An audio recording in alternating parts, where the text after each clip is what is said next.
Hello everyone, it's AG and today I will be talking about The Water Dancer by Ta-Nehisi. A huge thank you to Penguin Random House International for gifting me a copy. This was such an amazing read. The Water Dancer follows the story of Hiram Walker. Born into bondage, he is gifted with an incredible memory, which makes it incredibly peculiar that he cannot remember his mother after she is sold away, by his father no less. Hiram, however, has another gift bestowed upon him, one that several years later will save him from drowning in a river. This event marks the start of Hiram's journey as part of the underground.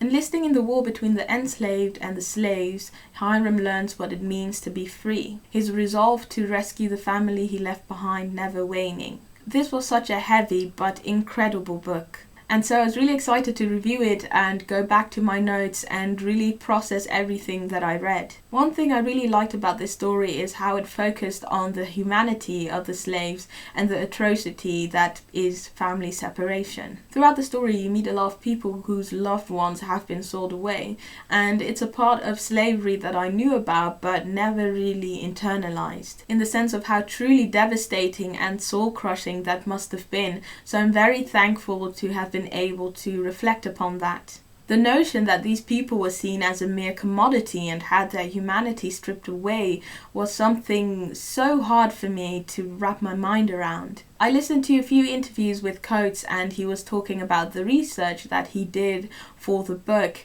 and how he read letters that were written to Dangerfield Newby, a man who was free but who was married to a slave. In the letters, his wife is urging him to buy her and their children now because otherwise they're going to get sold away. And apparently he was able to get the money, but when he wanted to buy them out, the slave owner raised the price. And I mean, it's so heartbreaking. Like I said before, Hiram's father, who was a slave owner, sold away his mother, yet still he looked up to him. And what of my father? What of the master of Lochless? I knew very early who he was, for my mother had made no secret of the fact, nor did he. From time to time I would see him on horseback making his tour of the property, and when his eyes met mine he would pause and tip his hat to me. I knew he had sold my mother, for Thena never ceased to remind me of the fact. But I was a boy, seeing in him what boys can't help but see in their fathers, a mould in which their own manhood might be cast. And more, I was just then beginning to understand the great valley separating the quality and the tasked, that the tasked, hunched low in the fields carrying the tobacco from hillock to hogshead, led back-breaking lives, and that the quality who lived in the house high above, the seat of Lochless, did not.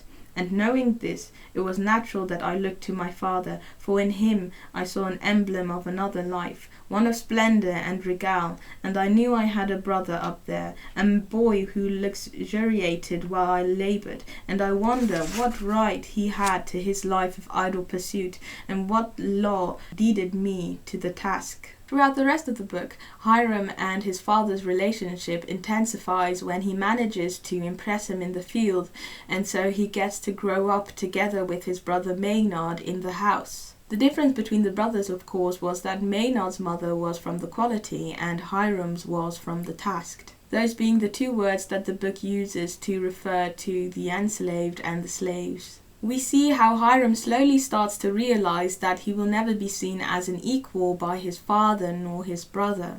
He receives an education at the house and it quickly becomes clear that he is more gifted than Maynard in every single sense. Hiram is hoping to make something out of himself, but he is quickly struck down by the system, fated to become just merely a companion and guardian for his idiot brother. I was certain my father saw things as I did, and I wondered how wrong it must have felt to see the best of you emerge in this way, in the place you didn't expect, indeed in the place your whole world depends on it never appearing. Hiram is split between two worlds and he ends up in such a confusing place. I mean, having your father see you as commodity is absurd. And now he looked at me and his eyes gleamed a bit, and I felt the fear in me fall away, replaced by dread and disgust. Most of the folks up here would take a boy like you and put him on the block. Fetch a fortune, you know. nothing more valuable than a collard with some brains in him. But that is not me. I believe in Lochless. I believe in Elm County. I believe in Virginia. Maynard needs you at his side, and it's your great honor to be there. It becomes really clear to Hiram what he is seen as. You have to remember what I was, not human but property, and a valuable property, one learned in all the functions of the manor, of crops, read, capable of entertaining with my tricks of memory. I was known for my industry, for my steady disposition, for my rectitude, as much as such things were possible for a slave. I was really impressed by how Coates managed to portray such a complicated relationship. It shows the absurdity of slavery, how it crookedly shapes social hierarchies and creates ridiculous power imbalances. For instance, one of the characters grew up together with her mistress, and Hiram describes what that must have been like. She was wistful as she said this, and I felt I understood how it happened for girls like her, how it began for them as children, when they played together with their one-day mistresses, caring nothing for color, and were told to love them as they would love any other playmate. They grow together, and as the play hours decline, the ritual changes.